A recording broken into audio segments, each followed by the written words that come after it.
Get your phone muted. Yeah. Hello, everyone. Welcome to Portland Cocktail Week Distance Learning. I am your host for today, and I am not Jen Oakley. So some of you might be confused, but I'm going to do my best Jen impression for this, our final class of the 2025 Tohono Society Sustainable Entrepreneurship Cohort. Joining me today are Julie Reiner, owner, Mixers Consulting and Social Hour Cocktails, creative director at Clover Club and Miladies, and Susan Fedroff, who's the CFO, project manager and owner at Clover Club and Miladies. So I said this is our last public class of the cohort, and that is true. This cohort was designed in partnership with Altos Tequila to equip students with the tools to get their ethical businesses off the ground. 50 bar professionals were selected for the cohort, where they've joined us for public classes like this one, and private classes led by the brightest minds in the sustainability and entrepreneurship space, leading up to the Altos Tohono Society 2025 global competition that will take place in September, where our U.S. finalists will have a shot at winning a $50,000 grant. So we are on like 6 weeks of classes preparing to find our U.S. finalists. In our search for our U.S. finalists, we have talked about all kinds of elements of business, from what kind of entity should you be, what is a value chain, and how do you weave ethical business into every part of it. And today we are going to talk about a very important aspect, which is why we brought in the two most brilliant people we know to lead this one. And that is partnerships and money. Can't do a whole lot these days without it. So today, Julie and Susan are going to help us explore what it means to create a realistic budget and raise money for your project. You'll learn to develop an investment package, understand ROI, and examine different options for taking on investors. They're also going to take a deep dive into partnership and shareholder agreements, with an emphasis on the key factors to consider for your sweat equity members. Before I turn it over to these brilliant and talented humans, couple things I want to ask you to do. It's the same things we ask you to do every week, so you probably have them memorized by now. But first, like us on Facebook if you're watching there. 2, subscribe to our YouTube channel if you're watching us over there. Either way, give us a follow over on Instagram at PDXCW. You can always keep up with what's happening next there. And make sure you comment below and ask questions, especially if you're one of our cohort students. This is how I track whether you are present or not. So make sure you leave comments and questions for us. And if you haven't already and you're watching, head over to tohonosociety.com to sign up for the brand new Tohono Society app. You'll find expert talks, networking spaces, and other sustainability resources there. You know what else is on the app? The Tohono Society competition submission form. So download the app ASAP. Make sure you get your submission form in before it closes in May. You can find it here or through the app that you'll download here. And with that, I'm going to stop talking and showing links for a bit and turn it over to Julie and Susan to get into the class today. Thank you. Thank you so much, Brittany, and good afternoon, everyone. I first want to commend the Tohono Society and Altos for diving into the business of the bar. You really don't see this very much from brands. It's always cocktail competitions and, you know, those sort of things. And it really is very important information that so many bartenders and, you know, people looking to become entrepreneurs need. So thank you for offering this to the youth of our industry. So Susan and I, just a little bit about our background. Together, we have opened 7 cocktail bars, all in New York City, starting with the Flatiron Lounge in 2003, which had a 16-year run. Now, all of our places had very different partnership teams and investment scenarios. So Flatiron had a 16-year run. We followed that with the Pegu Club in 2005, which we ended up closing in 2020 when the pandemic began. It was a second level space, which was very challenging during a global pandemic. Clover Club was next in Brooklyn. We're in Carroll Gardens. We opened that in 2008. It will be celebrating 17 years this summer. Lani Kai was our modern tropical spot on the edge of Soho, which was open from 2010 to 2012, a very short run, which we will discuss later. Leyenda was our next spot, which we opened in May of 2015. And we are actually closing that at the end of this month. So a 10-year run for Leyenda. Milady's is our newest spot in Manhattan, which was opened in October of 2022. It's doing great. We'll be 3 years old this summer. And then our latest is the saloon at Clover Club. So we've expanded the Clover Club into, yes, Morgan, boo, I know. Somebody just gave sad faces for its closure. We feel the same. But the saloon is our event space that we've opened that connects to Clover Club. And that is our latest spot. So today we are really going to dive into the business of the bar. We're going to talk partnerships, shareholders agreements, lease negotiations, budgets, understanding financials, investors and raising money, sweat equity and what that means, and all of the things in between. So let's start with partnerships, because to us, this is really the most important aspect to having a successful bar. And it's one that, Susan and I, over the years, we have gotten better at, with each of our bars. Like I said, we had different partnerships. This photo here is of our team at Clover Club, our partner, Christine Williams and Tom Macy. Our dog is going a little bit bananas. But with partnerships, you want to try to find a team that is very diverse. So avoid going into partnership with your bartender friend who you're excited to work with. You want to find people who know things that you don't, right? So for us, it was always people who know city agencies, construction, legal and like lease negotiating, public relations, design. Those are all aspects of the business that are very important that you need. Now, trust is key here. So don't go into business with people who you're unsure of. You need to be able to trust your team and trust that they're always going to be looking out for the best interest of the business and not for themselves. Without mutual trust and respect, you will fail. You have to have a team where everybody has something of value, whether it's monetarily or their skill set. That's the most important part. Yeah, I think also important with a partnership, you should be aware of what time people enter the partnership. There's various stages. Like if you got a group of people and you're all together at the conception of the idea, and that's when the partnership begins. Or if it's two people that sort of conceive the idea and then somebody comes in after the lease is negotiated or after the lease is signed or after you've already been approved by the community board for the liquor license, that takes risk out of the game. And coming in as a partner when that kind of risk is gone means that, that partner should have a slightly, less of a piece of the pie, just to be aware of when you enter the partnership and that there's value that is added when you're in it from minute one and you're taking on all the risk of the potential fail before things get rolling. Yeah. And once you have your team in place, you want to have those difficult conversations up front.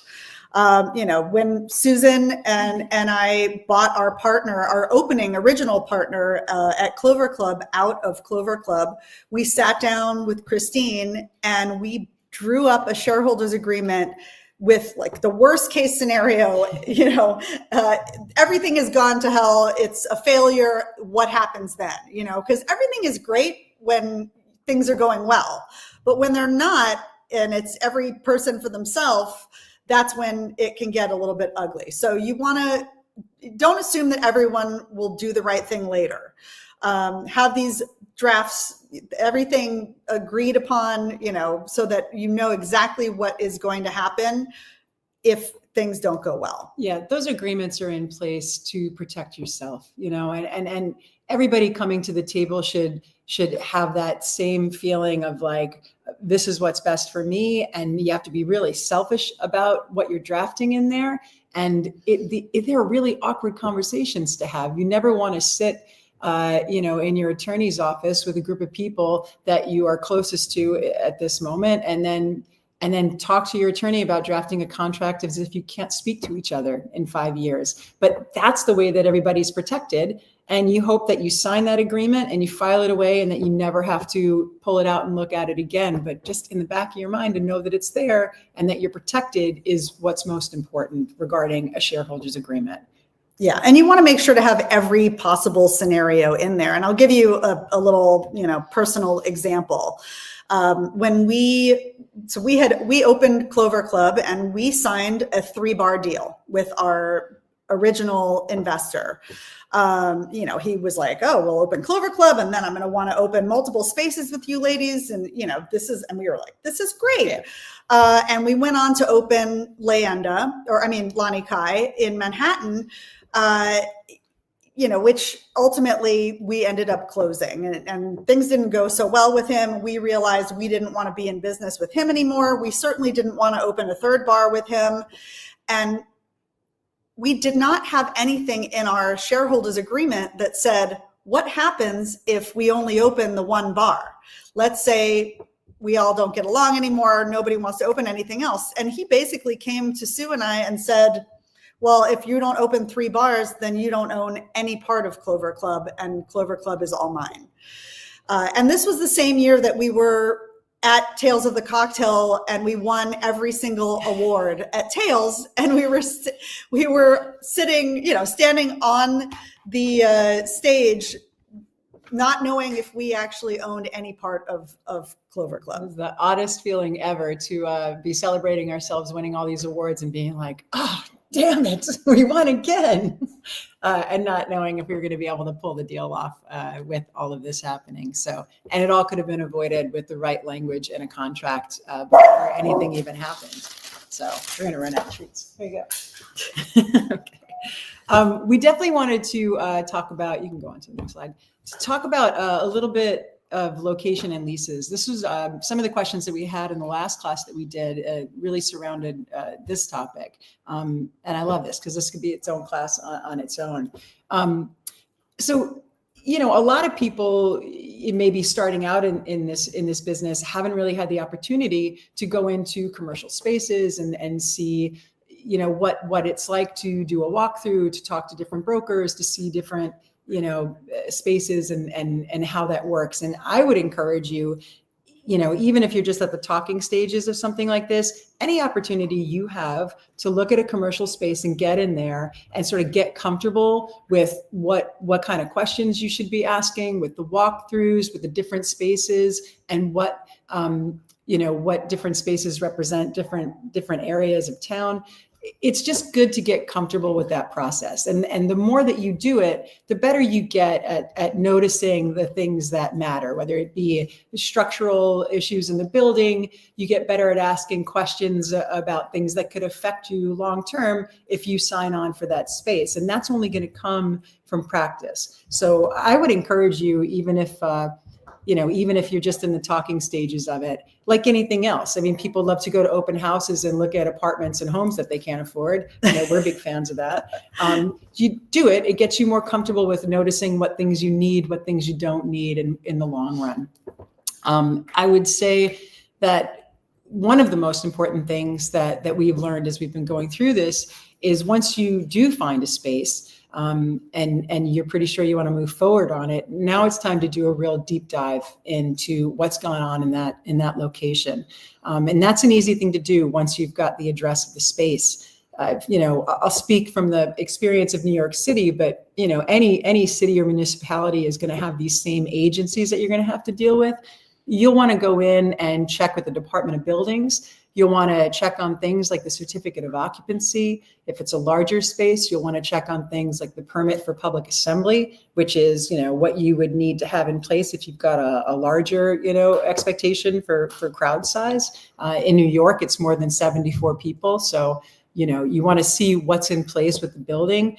You also want to see, more than anything, the potential violations, things that are levied against the building currently. That's the same for the fire departments in your town or your city, that, with the address that you have on file, check and see if there's violations. All of these things tell a story. Same thing with the Department of Health. You can go into the Department of Health website and punch in an address. Not so much about things like, oh, there were fruit flies in the liquor bottles or swollen cans and dry storage. You want to look for things like, plumbing issues, septic issues, problems with pipes, things that, could end up becoming problems for you down the line. But then also in the short term, those are points of negotiation for you regarding the lease. If this specific space, this location has, flaws that are, beyond your control, this is how you become aware of these things.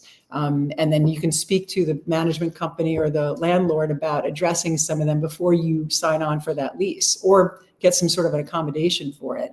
Same thing goes for the state liquor authority, where your space is going to be. You want to see, are there violations? Like, what have been the problems? Have there been complaints? Just any information that you can get is going to be the most important thing that you can do when you're looking at a space. Yeah, oftentimes those kind of violations, and especially issues with plumbing, can be very expensive. Something that we know firsthand. Part of the reason that the Lanikai space was only open for 2 years was because there were some serious plumbing problems that we inherited when we got into that space. We ended up with an $80,000 plumbing bill Our first year, which it crushed us. Like, trying to recover from that was nearly impossible. We're just trying to play catch up from the opening. And that's the kind of thing where had we sort of looked into it and be like, we knew the restaurateurs who were in the space before we were there, and they were only there, same thing, about 18 months. And reaching out to them and out some of these problems with the building that could have saved us a lot of time and energy.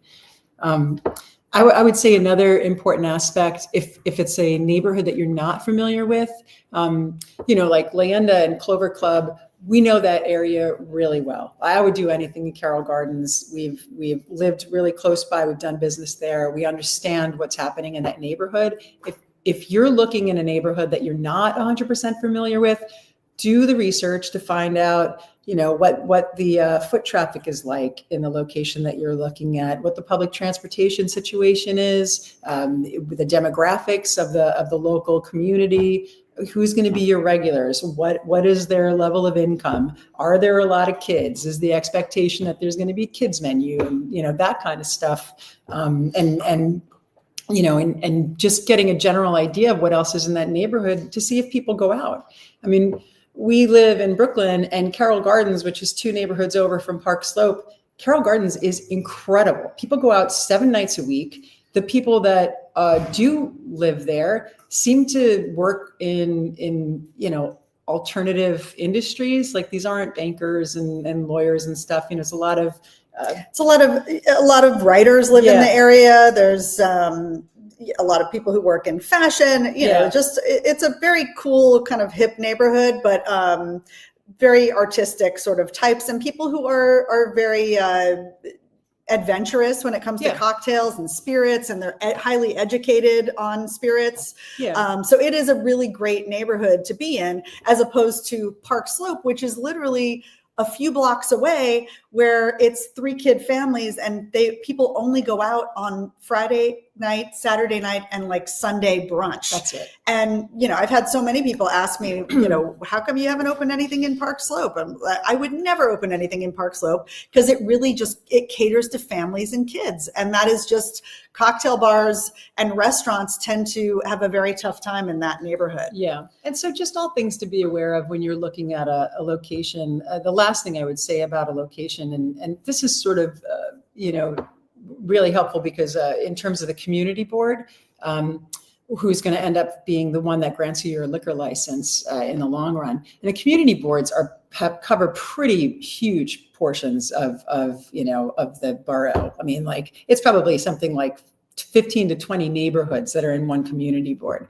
But when you know where you're looking, it's like, even if you didn't narrow down the address yet, the exact location, you have a general idea of where you want to be, and start attending those community board meetings. Just to see what's going on. You want to see who's attending, who's piping up about noise complaints, and who's complaining about all the things. Has there been a track record of people complaining about the location that you're looking at? If you've zeroed in on that, you definitely want to head over to the licensing committee that's going to be handling the liquor license vote, and see who's applying for liquor licenses, who's getting denied, who's getting accepted, what kind of an environment it is. We've worked with multiple community boards in New York City. The Soho Community Board likes a certain level of professionalism. So if you show up with an attorney or an expediter who sort of presents your entire thing, and then you chime in on occasion, that's something that works really well for them. Whereas in Brooklyn, it doesn't. They feel like, why can't you speak for yourself? And that's something that you would find out if you go to these meetings, or even if you just go on the community board websites and you pull up the agenda and the minutes from the previous meetings, and sort of see what the flow is and what people are asking, just to give yourself every advantage going into these situations, so that you come out of it successful. Yeah, and then one last thing about locations: listen to your instincts. My greatest lesson with Lani Kai was that I did not listen to my first instinct. I walked into the space that was Lani Kai, which ironically is 3 blocks away from Milady's, but does not have not nearly the foot traffic that we have at Milady's. But I walked in that space and I looked around and I said, I don't know, it's really big and it's kind of a weird location. And our partner was like, oh, we can do it. This is great. It was a 2-level space. The top level was really like a dining room, and we did put a bar up there, but the downstairs was a cocktail bar.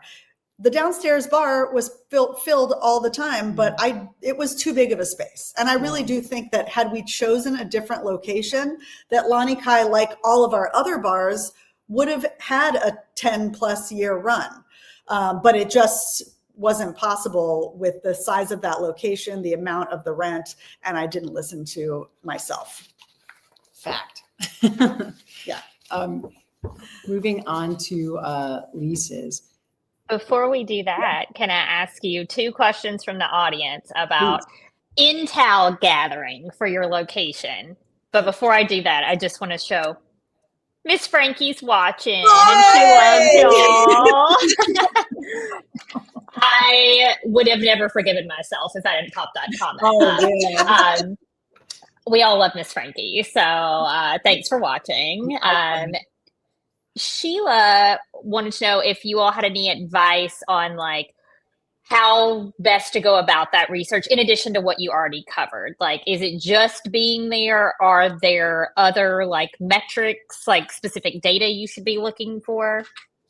Sure. We have it with Flatiron Lounge, with all of our spots that we've opened, we literally have stood outside at different times of the day with a clicker to see how many people are walking by, how busy is the street. A lot of it is just sort of your own kind of rogue. It is. Yeah, you're doing recon. When you know where the location is going to be, you spend time in and around that location. Talk to the neighboring businesses, talk to the coffee shop that's close by, talk to neighbors. This is also, again, going to the community boards. This is how you gather the intel. There's also just city and council level websites with local government that will have demographic information about that neighborhood. And I mean, that is something that we were looking at when we first came over to Brooklyn, because we were living in Park Slope and we were looking in Carroll Gardens. And so we wanted to sort of get a feel for what was going on there. Yeah, David Wondrich, who is a friend of mine, a cocktail historian, I'm sure you all know who he is. He lived close by, and I remember talking to him, and I was just like, hey, Dave, if I was going to open a spot in Brooklyn, do you think Carroll Gardens or Park Slope is a better place to be? And his family home is on Dean Street. It's sort of in between the two neighborhoods. And he was like, Carroll Gardens and Smith Street all day long. And he was right. I mean, later on, he would say that he selfishly wanted it to be closer to his house. But he was not right. wrong. Yeah. So talking to the people that you know in that community. And I think y'all kind of answered Everett's question about finding that demographic data. So look at your town council, city council websites, and let those guide you in the right direction. Right. And then stand outside the door with a Julie and Susan TM clicker, and you figure it out. So, well, those are our location questions. So I'm going to disappear again so we can let the experts do the talking, but I'm watching for your questions. So, regarding the lease, this is something that I've gotten better at over the years. So the last 20 years that we've been doing this, I would say that you do yourself a real disservice if you ever sign something that's under 10 years on a lease. You want to give yourself a nice long lease, the best lease that you can have. The more time, the better. And if you sign on for something that's like a 6 or 7 year lease, and then you think you're going to renegotiate it after that, if you're doing well and you're successful, chances are that price is going to jump. Like, we were lucky enough, and where I sort of cut my teeth on learning about leases with Flatiron is that was essentially a 20-year lease that we signed. It was a 10-year lease with 2 5-year options. And we didn't get into trouble over there until the last option. That last 5 years was when the person who, owned the building at that time had the opportunity to increase it exponentially, and it was beyond our control at that point. So I would say that you definitely want to get the longest lease possible. And even still, like, we originally, when we signed on to Clover Club, we signed on for a 15-year lease. We've re-upped our lease 3 times already since we've been in there. We just sort of go in randomly on occasion and be like, hey, how about, this has been a tough year regarding inflation, or it was just post-COVID, things like that. And we're like, how about we lock in where we are now and then add another 5 or 10-year arm on top of that. And so that's something that I encourage you to do when things are going well and you're still in the middle of your lease. At the end of the day, anybody who's renting you a space, it's in their best interest to keep you there and to keep collecting money and cashing those checks. They don't want turnover. And so it could be an easier conversation to have than you think. Yeah. Also, for us, we've been luckier with buildings that are owned by actual people. In New York, there's a lot of building management companies where, they don't care about who the tenant is or what your situation is, whereas if you have an actual person that you can go talk to, for example, when COVID hit, our landlord at Clover Club, we were able to go to and they worked with us because they knew that this was a real disaster for our industry. And when we could only have 50% capacity, they had us pay 50% rent, 25% rent. When we were closed entirely, we didn't pay rent. So they were incredibly fair to us with that. Whereas building management companies, which is what we had at Pegu, we knew that we were never going to be able to sustain with that because they're just like, where's the check? They don't think about you as people and you as a small business.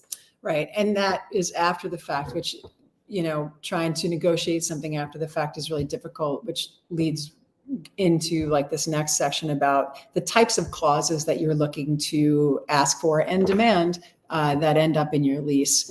For us in New York City, our biggest worry all the time is that somebody's going to come in and buy the building and then we're going to be forced out, because you just never know what somebody's intention is, if they want to like take over, do the whole thing, live in the whole space, whatever it is, that's where you lose your voice. And so with all of the leases that we've ever negotiated, we have an option to buy right of first refusal. So if somebody were to come in and buy the building, it gives us the opportunity to match what their offer is, and they would have to default to us to our offer as opposed to them, regardless. We may not be in a position to buy it at the time, but we certainly want the option to. And asking for that clause up front before everything is signed off on, it's, to me, that's a no-brainer. You want that in there. Another one is the good guy clause, which is normally for the landlord. It's a protection for the landlord if the tenant declares bankruptcy or something like that, that they're still able to, get some funds, that they're not going to be having squatters in their space for 10 months, that they can't collect rent or do anything. But there's an option with the good guy clause to sort of like flip that and add sections in for yourself. For instance, things that would make it impossible for you to operate your business that would let you out of the lease without penalty. So for instance, in the good guy clauses in all of our leases, management company or individual landlord, we always sign those leases well in advance of applying for the liquor license. Part of what you need to apply for the liquor license and even to start the process with the community board is you have to have a lease. And if you don't get that liquor license, what are you going to do with this lease? So the first thing we do is add the liquor license contingency to that good guy clause to make sure on the off chance we don't get approved for our license, we can walk away free and clear, and we're not on the hook for some 15-year lease that we can't do anything with now other than maybe sell ice cream.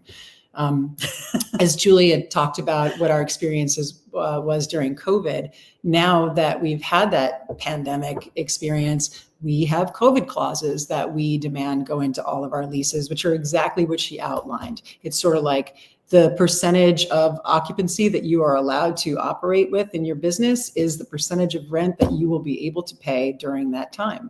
And it's not something you want to ask for while it's going on. We were very fortunate because, again, this was a person and somebody who lives above Clover Club who watches us operate and has a personal sense of pride in what we do. But you're not going to get that with a management company. And so you negotiate that ahead of time before anybody signs on for it. And these are things, to me, those are things that are worth walking away from a lease on, because those are if you don't have those clauses in place, that's a bad lease. And you need to be aware of the things that just put you in such a dangerous position that you shouldn't move forward. Other things that we ask for that you may not always get, but we'll always ask for, free rent during construction. If we're doing a significant amount of renovation and work to a space, we're making this building better in the long run for the landlord. They're going to turn it around. They're going to be able to charge more rent when and if we're gone. And we should be able to get some sort of a concession. So if it's a 6-month build out, maybe 3 months of free rent and then 3 months of half rent, just some sort of an accommodation. And it doesn't hurt to ask. We will ask for stuff that I have to cover my mouth because I'm smiling and smirking. I can't believe we're asking for it, but you ask for it and let them tell you no, but you ask for everything you think you can get. And because that's something that's super helpful when you're building out. And if you can finding a space that you don't have to move stairwells and build bathrooms, those two things are incredibly expensive. Yeah. The build out at Clover Club was a challenging one. The space itself was great, but we were moving stairwells and building bathrooms, and it was very expensive. Right. And that's something else that, every lease is different. And, for instance, with our lease at Clover Club, when we came into that space, we signed on for the most expensive rent on Smith Street that was happening at the time. And, people were pissed. They were just like, you're gentrifying Brooklyn and all, but nobody knows the ins and outs of, I got the blame for you definitely gentrifying Brooklyn. Yeah. But the thing was that we had to gut this space. It was a shoe store. There was nothing there that we can use. We had to do all the rough electric, all the rough plumbing, everything. We had to move stairwells. There was a lot of infrastructure that had to happen. And it was already an expensive project on paper. doing all of that as well was going to take us out. The landlord knew that he needed upgrades to the building. And so we signed on for a rent that was probably 30% higher than what anybody else would have been paying in the neighborhood. But in exchange for that, he invested, about $150,000 into the infrastructure of that space that was beneficial for what we were doing. And then we had a slightly higher rent, but it made it manageable for us. And we were able to take on the project. Without that, the cost of building that space out would have just been something that we couldn't do at the time. And so every negotiation is different, in that. And the more money it costs you to build the space out and open, the longer it's going to take you to pay it back and actually make money yourself. Yeah. And two last things about lease negotiation. It's all well and good, especially like at this stage in our careers. I could read through a lease and I'm 95% sure that I've caught all the things in there that I need to see and ask for. But I still wouldn't sign anything without running it past our attorney. You have to have a set of eyes on that is solely looking at it from the perspective of protecting you. And there are things that you will miss. There are things that I miss. And so it is 100% worth it to spend the money on having a good attorney to review those things. Even if that attorney isn't the one negotiating with the person that you're, putting a lease together with, you have to have somebody review it. That being said, something that's been happening for the last few years in New York is that you used to be able to sign a lease with your LLC, and you still can. For a commercial lease, sign it with an LLC, but as a guarantor, they want you on the hook personally. And so that's something else to keep in mind with the partners that you sign the lease with, is that normally, no matter what kind of good guy clause you have, you're usually on the hook for that space for six months, guaranteed, even if you walk away, with cause. So you want to make sure that the lease is good and that the people who are signing on as guarantors are the and they're taking all that risk, that they're compensated accordingly. Just other things to keep in mind, which any good attorney would point that out to you and let you know. Yeah, our attorney now is the attorney who read our contract at Flatiron Lounge, who actually, I was bartending at a bar in Union Square, and Susan was reading the contract sitting at the bar, and he was sitting next to her, and he looked over and he was like, "That's a mighty big contract you got there." And we did not have a lot of money at the time. I borrowed money from my dad to invest in Flatiron, and we basically traded him like beer to help us out with this, with reading our contract for Flatiron Lounge. And he, 20 plus years later, is still our attorney. John Lynch. Yeah, still looking out. Yeah. He's great. We've been through a lot with him. Yeah. All right. So let's move into business plans. So even if you have all of the money, let's say you don't need to raise money from anyone, you've got all of it, you're going to open this place with some other people. They all have different skill sets you've brought in. Write the business plan anyway. Oftentimes, it's like, this is your roadmap for what your business is going to be. What are you selling? What's the drink program going to be like? What's the decor looking like? Who is your clientele? When are you going to be open? All of these things, because sometimes you might think that you're on the same page with your partners, but your idea of what the space is going to look like and theirs could be very different. So if you have it all down on paper, there's no question. It's like, oh, remember we said that we were doing this. So it does become your roadmap for what your place is going to be. You want to summarize your concept. This should be sort of like your elevator pitch to the people who are looking to invest in your space. Be smart and creative with the name that you're going to have. Don't have a name that's hard to spell. You want to make sure that it's available online. If you Google it, what comes up with that? Right. Make sure the domain is available for you to have the website. If you're looking to make sure that it's not copywritten, that it already exists in the trademark and somebody else owns it. All things that would be a problem down the line. And also just sort of avoiding some of the silliness. I think originally first pass at a name for Flatiron Lounge was Lemon Drop or something like that, which would have been bullshit. It was a very really popular bad. drink in the 90s. At the time, it was great. But I was like, you know what's going away? The Lemon Drop. You know, it's not the Flatiron Building. We the should have Flatiron called it District. Espresso Martini. That came back. Yeah, but just keeping that in mind. Yeah. And, outline your marketing plan. You want to make sure that you have something in your business plan about each of the partners. We had with Flatiron, we had somebody who had a design background. We had somebody who was a construction person. I was going to be the face of the space, and I had a name when it came to cocktails at that point. Susan has a master's in finance. Thank God for me. I'm very lucky, in that I know that she's got it when it comes to the financials. But if you're a creative type, take a business course for sure so that you understand those things. But outline all of that in your business plan. Talk about who your target market is going to be. It also will help you sort of find holes in your concept, and things that you might need to change. What's the age of your clientele? What kind of an income do they have? The geography of the area, demand for what you're offering, right? Which is what we were saying in Park Slope. There just isn't enough of a demand for some things over here. How are you going to build awareness and loyalty for your brand? Who are your competitors?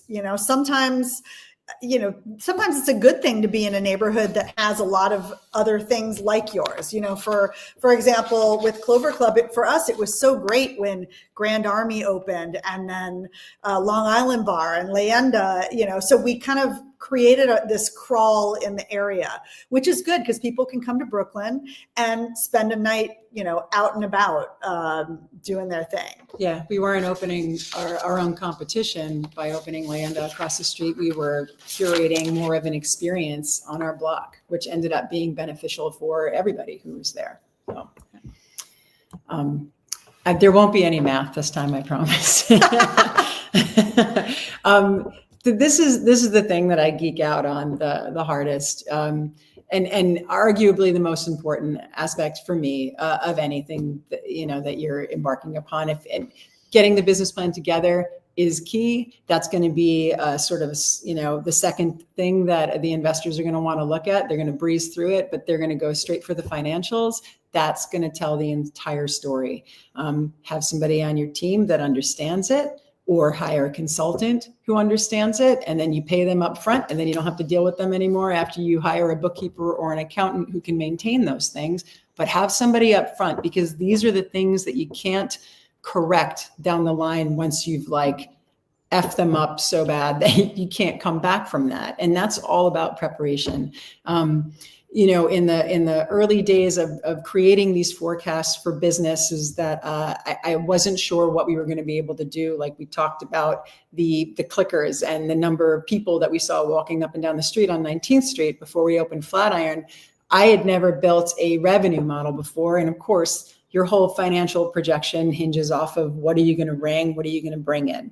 And all I could think of to do was to break out the revenue model into sections, 5 days a week, and then portions of that day. So it was like a 5 to 8, like over the dinner hour. It was the 8 to 11 after people had eaten. And then it was the late night, because over there we were open until 4 a.m.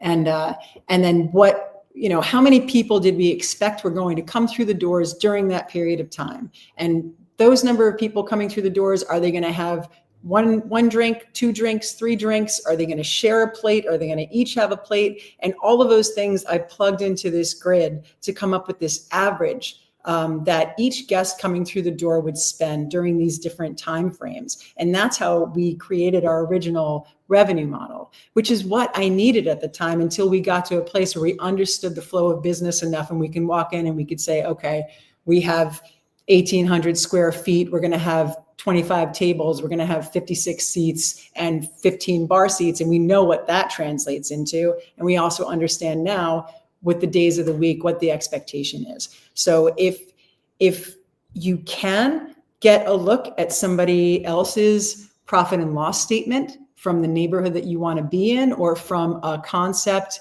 or a sized bar program of something that you want to be doing, just so you have a point of reference to start from. That's the most important thing. So you create your financial projections that way, your revenue, and then with the expenses, that you want to be really a bit liberal with the expenses to make sure you don't underestimate them. You want to be really conservative with your financial revenue projections so that you don't find yourself backed into a corner. It also helps you, if by doing it this way, you can then look back and say, well, we're not hitting our projections. Where are we missing? So you can look back at those timeframes. At Flatiron, we didn't serve any food there. So, we did this crazy happy hour in the beginning of the day, 5 to 8, and then we would have a serious lull from 8 to 9:30 or so, 10, and then we would get this late night sort of crush. And we were able to sort of really look back and say, okay, where do we need to edit our projections? Right. It made it easier to sort of find the holes and fix them.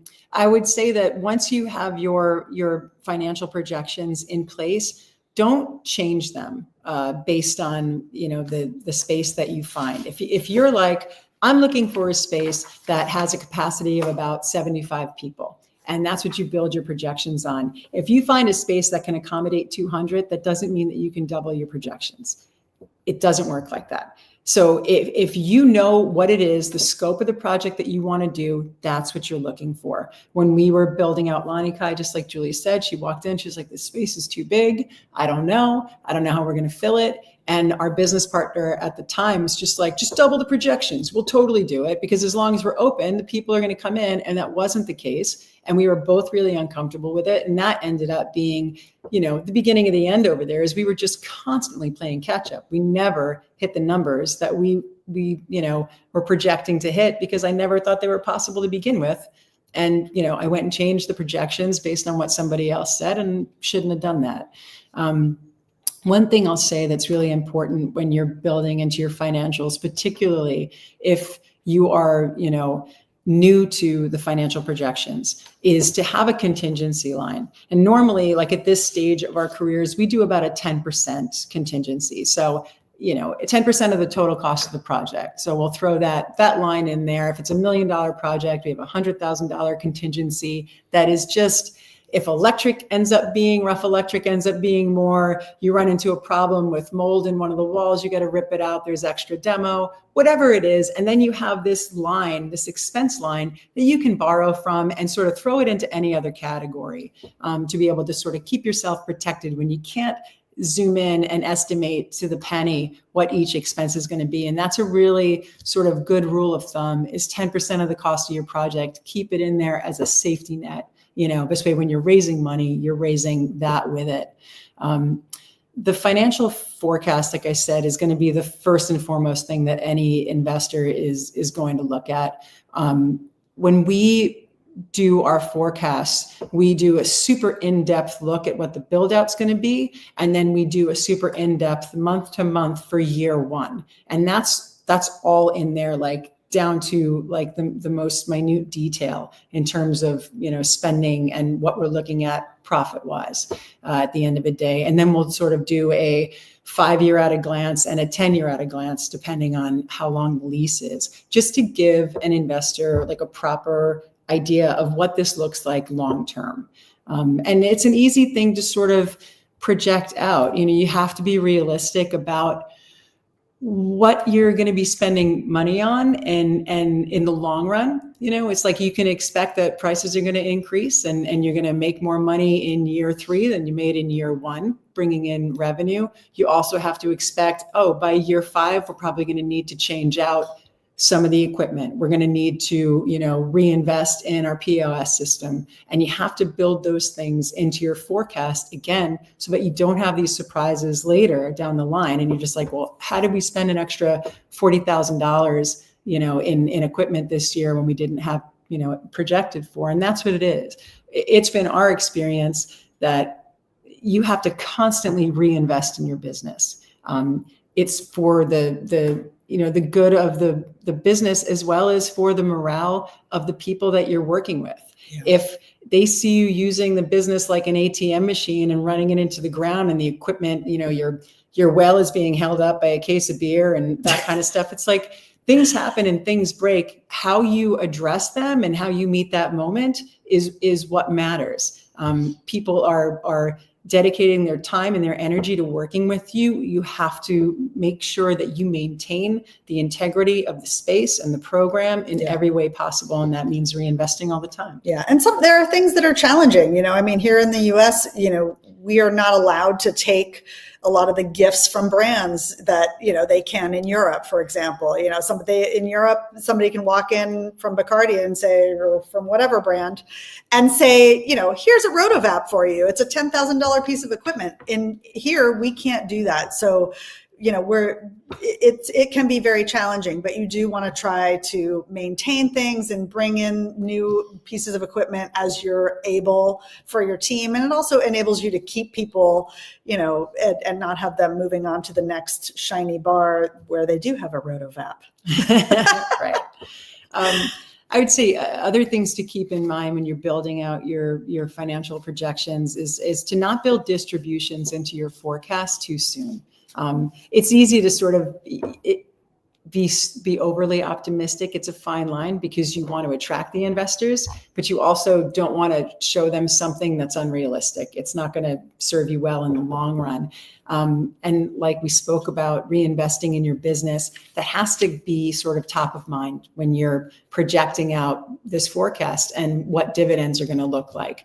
I think it's really unlikely for most businesses to pay anything out to an investor inside of the first year to 18 months. I think that you want to hold on to that. I think we like to keep a nest egg in the bank, a couple of like 2 payrolls and a month's rent, just as a safety net, and sort of keep that in the account and treat it as a zero balance so that you're never caught off guard. You can always make payroll. You can always cover your rent. Everything else you can sort of beg for forgiveness on. But it's, again, being able to make the calls about investing in your business and pivoting, for instance, with Clover, when we opened, we didn't realize how big the food program was going to be.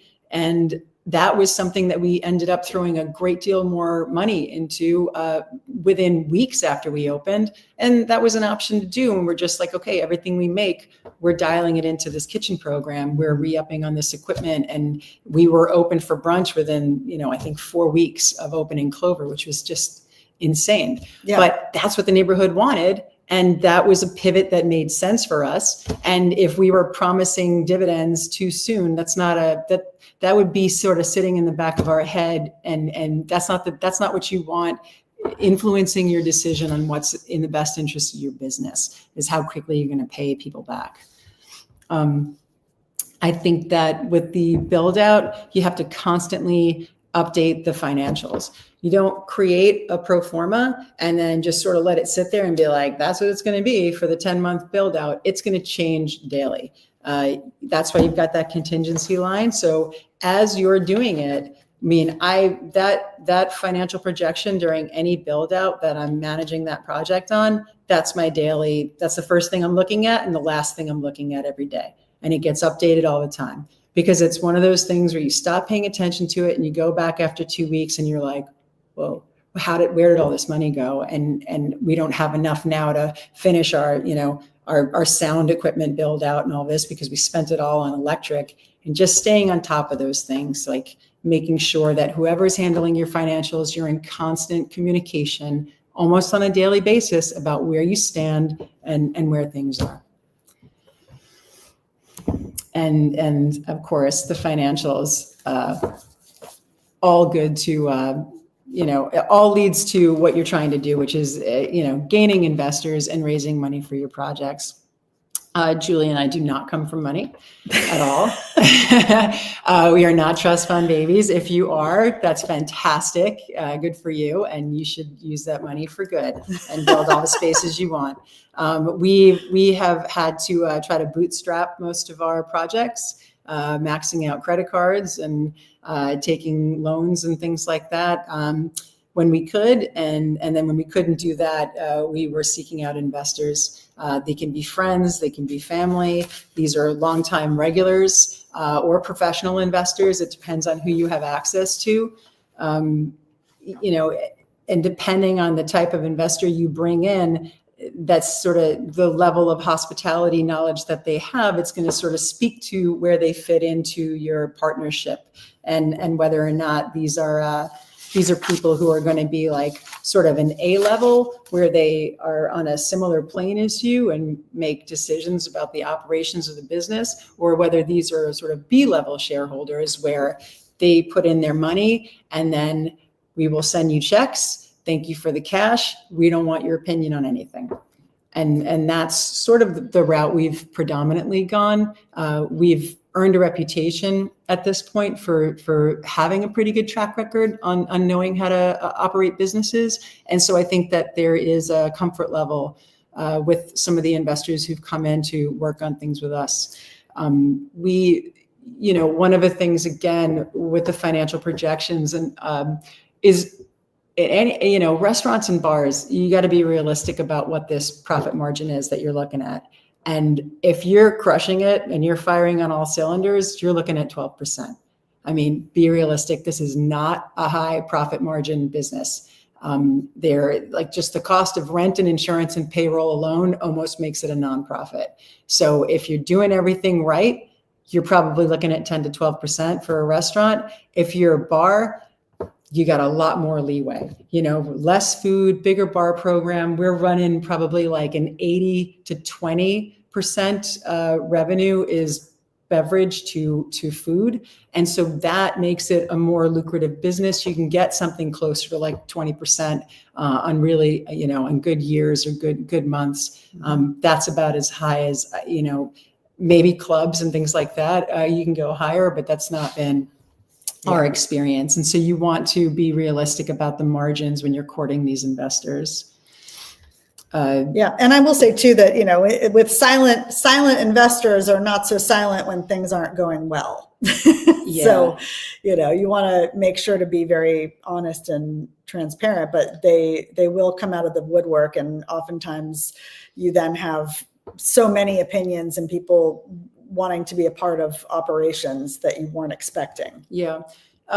We've, like I said, we've had a couple of different scenarios. Our first project was really bootstrapping. It was a very large group of people. There was 6 of us and everybody brought a little something to the table. We maxed out every credit card we had. We borrowed a little bit of money from Julie's dad, which he never let us forget. And the monicum of success is completely attributed to him for the rest of our natural lives. Yes. Which is fine. It's great. But it is what it is. And that's how we did our first project. We had sort of one big investor for Clover Club that when they got paid back, we were supposed to have the rest of it. But, as it went with Clover Club, we ended up buying him out. The great thing about that was that Clover Club at that point, we were buying an existing business. It had a track record. We had P&Ls for a couple of years. We had tax returns that told the same story. And that was something that you can go to a bank and get an SBA loan backed for. And that was something that if you're starting out and you don't have anything, no bank is going to give you a loan to open a bar or a restaurant. Not that I've ever heard of, but with a track record and something, we had to show up with a nice lease and a letter from the landlord and all of our tax returns and everything. And we got that loan to be able to buy our partner out in this existing business. So that was another way that we were able to finance something. And we bought it as if we owned none of it at that point because of that terrible contract that we had. Yeah. I would say most of what we've done investor-wise now has been to bring on as few people as possible as an investment group, whether it's one person, at maximum, or they form a little group, and I don't care how many of you there are, and then they sort of put their money in as an LLC, as an investor.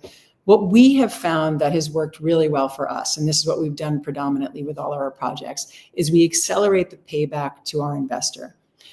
So if the investment group comes in and they finance nearly the entire project, and they get 10% in exchange for the money that they're putting in, we will accelerate their payback and pay them back at 100%. Every dime that we make that we're not holding on to, keeping in our nest egg, any dividend that gets paid back, they get paid 100% of it until they get their capital back. And then that, to me, shows the investor that you're serious, that if you can put a little bit of money in and you got some skin in the game, great. But if not, you're putting everything on the line by saying, I don't make money until you get paid back. And it matters. It shows that you're serious about what you're doing. It also feels very different when you put some of your own money in, that is a very important piece of the puzzle, and investors really like that. It shows that you have some skin in the game too. With Milady's, the story about our investor group there is pretty interesting. I was teaching a lot of Zoom cocktail classes during the pandemic, and one of my biggest clients was Peloton. It was the Women's Alliance at Peloton, and there were instructors and lawyers and marketing people, and you name it. It was the women across the whole board.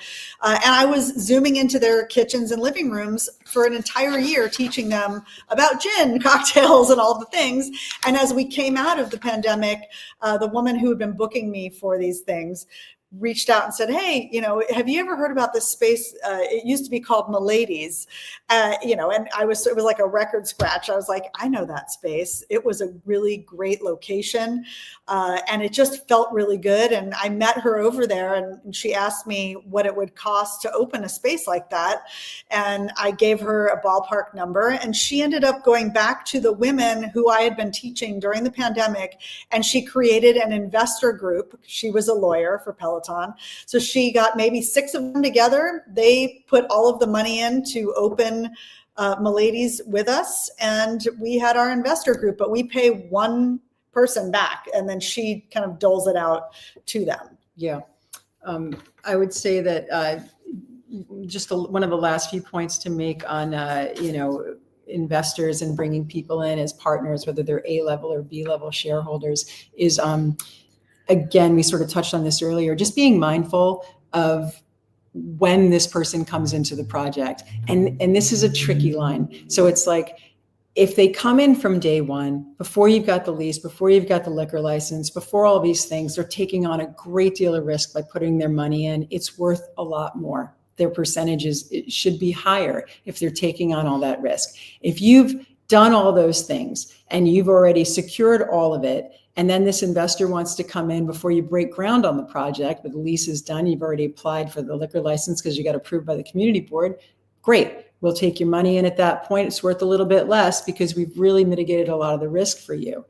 That being said, the contingency that we talked about earlier, this is why the contingency is so important, because there's this sweet spot of asking for money from an investor when the risk is sort of averted in the beginning and they're coming in. But if you get towards the end of that project and you're like a month out and you're hemorrhaging money and you're not going to be able to finish this build out and you have to ask for money at that point, that is going to be really expensive money because they know they've got you. You have to finish the project. You're screwed. You've already been approved for the liquor license and you need another $100,000 to finish the project because you didn't put in the contingency or you didn't make it big enough for whatever reason. But that is going to cost you a fortune, and that dilutes your shares right at the end when you're like so close to being open and you're sort of at a loss at that point. And that's why the contingency is so important to have in place before you get these investors.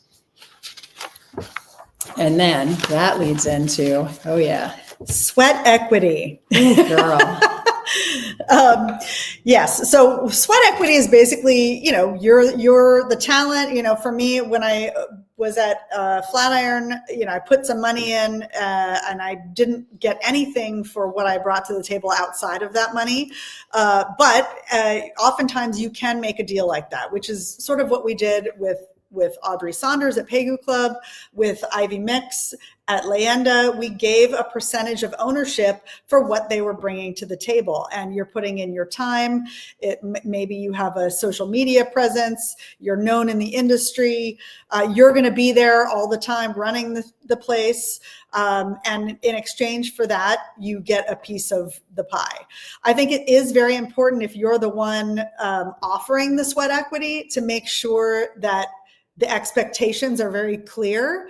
Oftentimes people will have, okay, for 5 years, you're going to be on site all the time, so that you don't give a piece of ownership and this person is there for 2 years and then they peace out to do something else, but they think they're holding on to their share. So again, with contracts, make sure that it is very clear what the expectations are. You also want to make sure that you have an equal vote regardless of your percentage. I think that's something very important that we have included in all of our contracts. I think particularly with, some of the people that we may be speaking to, you're probably the talent. You're the one who has the skill set to bring people in and put butts in seats. You can do the program, and you just don't have the money to do it. And you have to realize that your brand and your face, and you being the face of this project, it matters that you have a voice in, how operations go and voting on those things. Like, you don't want to be able to, like for instance, with Clover, we were slow coming out of the gate. It took a while to build up sales and get to the point that we thought we were going to be at. For those first couple of months, our original business partner over there, who's just a tool, kept coming in every day with stupid ideas about, we should do a supper club, or we should do movie night, or we should have Mad Men Mondays. And it was just like one dumb idea after the next that didn't fit our brand, that felt really forced and not authentic. And you have to stand behind that. And without any voice or any vote in the project, if you've got 10% of this project as sweat equity, 10% of your vote means nothing. And you want to be able to have say in things like changes in the payroll, dissolving the business, selling it, or bringing in another partner. There have to be things that you have an equal vote with anybody who's involved, or you have to push for things in your shareholders agreement where it has to be a unanimous vote.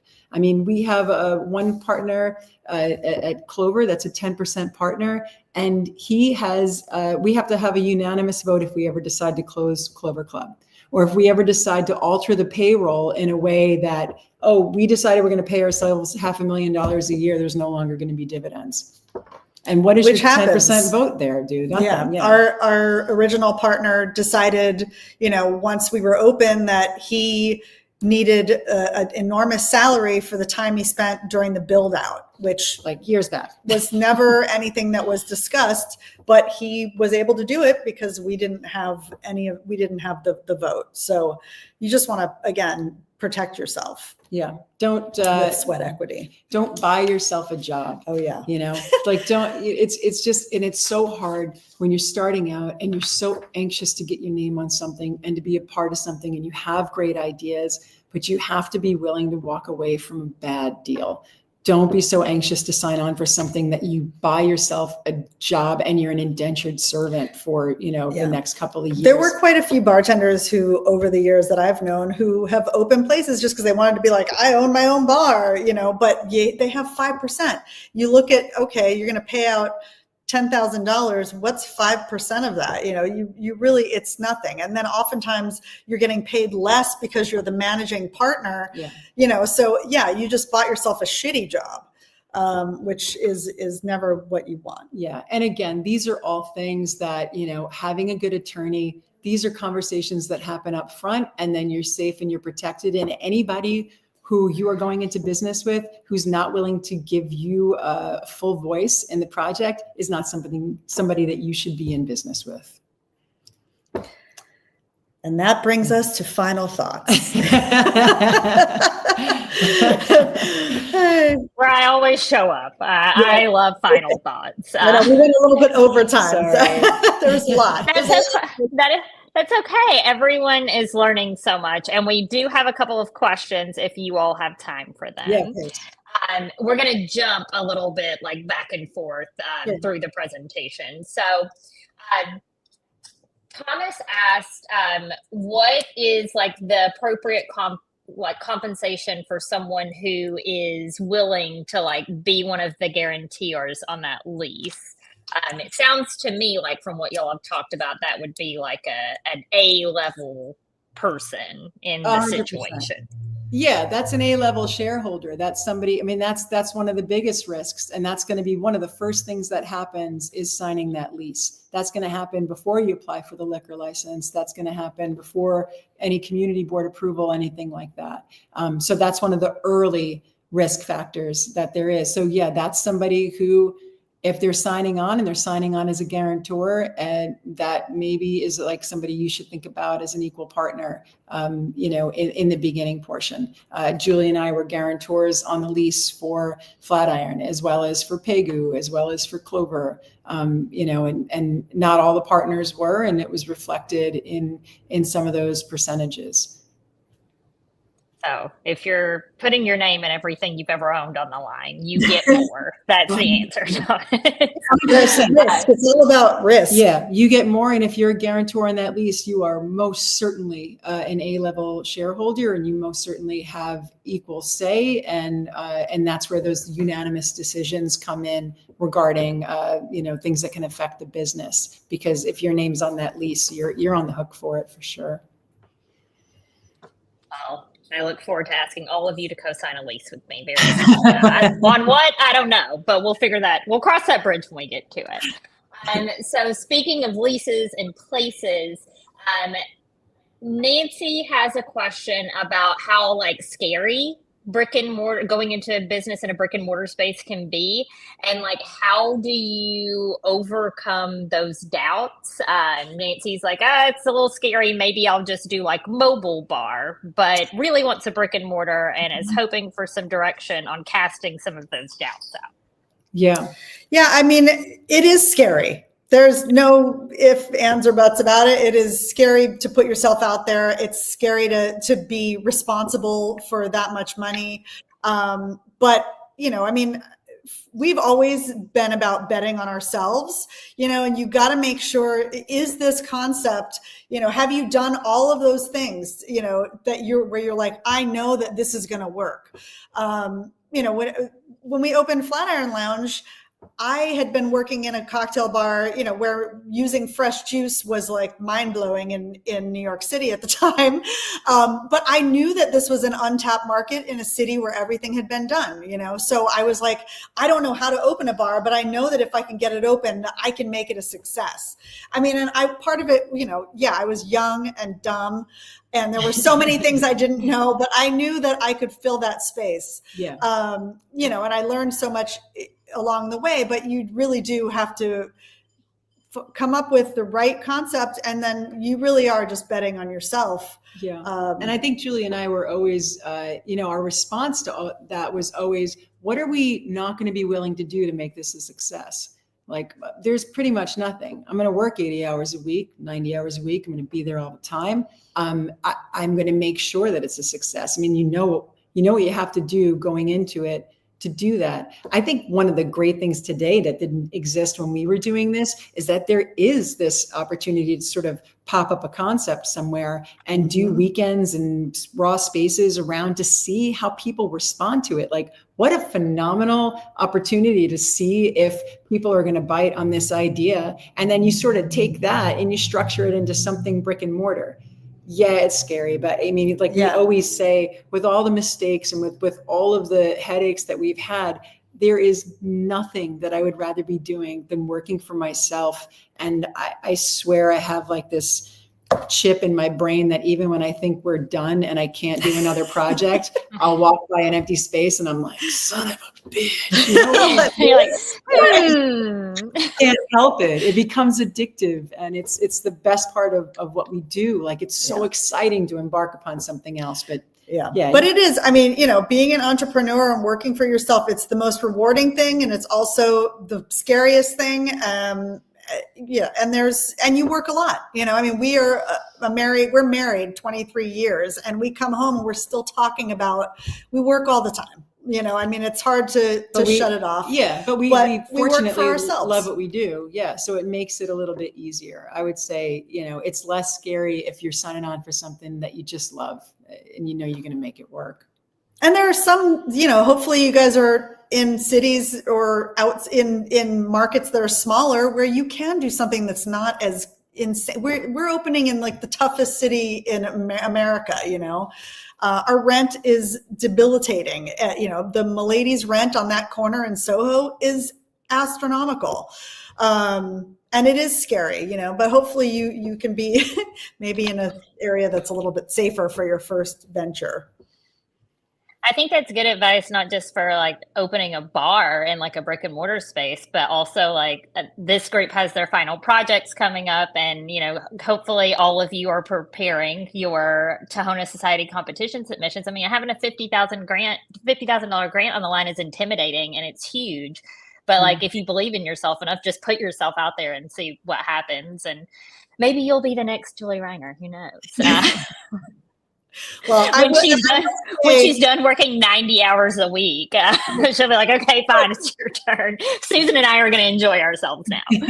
Yeah. I mean, honestly, though, going back to team, to be honest, Julie Reiner is the two of us. Yeah. I mean, I get so much of the, accolades because I'm out, doing all the things. But ultimately, the brand that is Julie Reiner is Susan and I together. And we have built it. And, I get questions from writers. Sometimes I'm just like, I don't have time to write this. And I'll give it to, and she's writing things as Julie Reiner and then giving it to me to edit, So, it takes a village. And, I get a lot of the accolades oftentimes that we both deserve. But I think it's so cool, though, that like not only in life, but like in business, you all have found this partnership where you're both good at really different things. And it just like makes this one really great thing together. And I think that that's so cool because there's so much to every part of everything. Nobody could do it all by themselves. And it's cool that you guys get to work on the parts that you love. Yeah. Yep. And then Christine came into the fold and made the partnership even stronger and brought things to the table that we had absolutely no real knowledge of, like her ability to run a kitchen. And for us to be able to expand the food program the way that we did was completely due to her and all of her knowledge coming out of fine dining, which she never wanted to touch again, but she had such a huge background in it. And she picks up where we leave off. It's the best partnership. And it took us years and a bunch of bad partnerships to get to that one. There was a lot of trial and error, but we found the right one now, which is why we just want to keep doing things. I love that. We're going to have Christine on the next one. Powerhouse. We have two more questions before we skedaddle out of here. Well, so far. This one is from Nick Crutchfield. So, as the people personally responsible for gentrifying Brooklyn, where in the timeline is your advice for too early or too late to kind of come into a neighborhood that has not yet been developed in that way? Like, do you want to be first, or do you kind of want to sit back and let someone else be first and see how that pans out? Huh. That's a fantastic question. That's a good question, Nick. I mean, Clover Club was really one of, if not the first cocktail bar to open in Brooklyn. I mean, the good thing about being the first, and even with Flatiron Lounge, we were the first high volume cocktail bar to open in Manhattan, really, by being, nobody can take that away from you, and you become sort of like the benchmark in the neighborhood, and then everybody who comes in after you is like, they followed in the footsteps of the Clover Club or whatever. So from a PR perspective, it can be great, but again, there's added risk if you're not right, Right. But I would say that, there are some people who there's a restaurateur who was super successful in the 90s and 2000s in Manhattan who specifically used to seek out places that were underdeveloped yet, that were still a little bit like people would feel like, oh, it's sketchy if I get caught here, like after midnight, this isn't the place I want to be. And that's where he would sign a lease and open a business and then let everything grow around him. And he had deep pockets to be able to do that. But, we ran into something like that recently where we had an opportunity to sign a lease over in Industry City that was still developing. It didn't really have the food court program that it has now, and now it's really building up. And we knew, we're just like, okay, you sign on for this. It is an incredibly favorable lease and you can live with that for a long time. But we also were like, it's going to take 5 years for this area to catch up to do the kind of volume that we're used to doing with our business model. And we decided that it wasn't worth it. So I would say that it's safer to get into a place where there's nothing going on yet, but you just got to make sure that lease is favorable enough to mitigate that risk of jumping in someplace where nobody's doing it yet. Just to, you don't want to sign on for a crazy lease someplace and then roll the dice and sort of see how it falls. That's my only advice there. Yeah, oftentimes too, if you are the first one to go in, the people who do live in that neighborhood could very well be like, this is the best thing ever, and you're the only place to go, So instead of, what we found with Clover when we opened, instead of going into Manhattan, people would stay in Brooklyn because it was a classy space. And then they would walk in and Frankie Marshall would give them the most amazing experience ever. And she would take them on a journey and, would choose all their cocktails for them. And then she would choose their second round for them. We got more commentary on the bottom of the checks about Frankie than anybody. I was just telling that story at our all staff meeting the other day. Yeah, on Friday. Yep. It's true, Yeah. So side note. Yeah. That does not surprise me that there were glowing reviews for Frankie choosing everything for them. That's a position I'd happily put myself in. Frankie, all decisions, you can just make them for me. Feel great about that. So when moving into a new neighborhood, it sounds like you've got to be risk tolerant, but also smart. If that's the direction you're going in, just make sure you've got all the intel and you feel really committed to that decision and you're really moved by it. The neighborhood that the restaurateur that Susan was talking about that he went into was the meatpacking district. Before it was the meatpacking district. So good choice. Yeah, that one worked out. So, and then the last question I have here, I think this one, obviously I'm going to get y'all's take from your establishments on this, but Nancy, I think this is more of a state by state and municipality by municipality like thing. So places that operate at 80-20 beverage to food. I know in Alabama, you don't have to serve food, right? Like it's not a requirement. So you can be open all day, all night. You can serve some food, a bunch of food, no food. And then for y'all, is that kind of the same with where your places are? Do you have like strict rules you have to follow? New York City is interesting because there is a archaic law on the books that says you have to serve some modicum of food if you're going to serve alcohol, but it's just not enforced. So even when you go and you apply for a liquor license to the SLA, if you have no intention of serving food, you still have to submit a food menu that you're pretending you're going to be serving there. And then for whatever reason, they won't take this law off the books. And so technically, legally, you're supposed to serve food at all these places. And it's kind of this dog and pony show. We did not serve food at all at Flatiron, and we were open till 4 a.m. We found that people would come in before dinner, after dinner, and because we had such wildly different clientele who worked all different types of industries, whether it's Wall Street or fashion or music, they were coming in at different times. And then we would end up getting all of the chefs and the people who got off of their restaurant jobs at midnight in a neighborhood, and they would come in for their late night happy hour that was like, 1 a.m., 2 a.m. on the weekdays. And so we found it to be, it worked for us. With Pegu, there was a little bit of food. With Clover, it was a large food program. And for what we do, it's always worked for us to keep the kitchen open until an hour before we make last call. So we like to keep the food program running.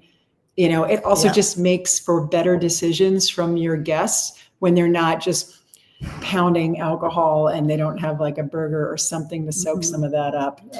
Yeah, and a lot of it too just depends on your business model and Yeah. kind of what you're doing. Milady's is open for lunch Tuesday to Friday, and I'm brunch on the weekend. So we open at noon. But again, we're really trying to build the lunch clientele there because the rent is so high that you really do need to be open from 12 to 1, or just the longest amount of time you possibly can, and we're slowly seeing that growth. Yeah. But 80/20 is always our goal.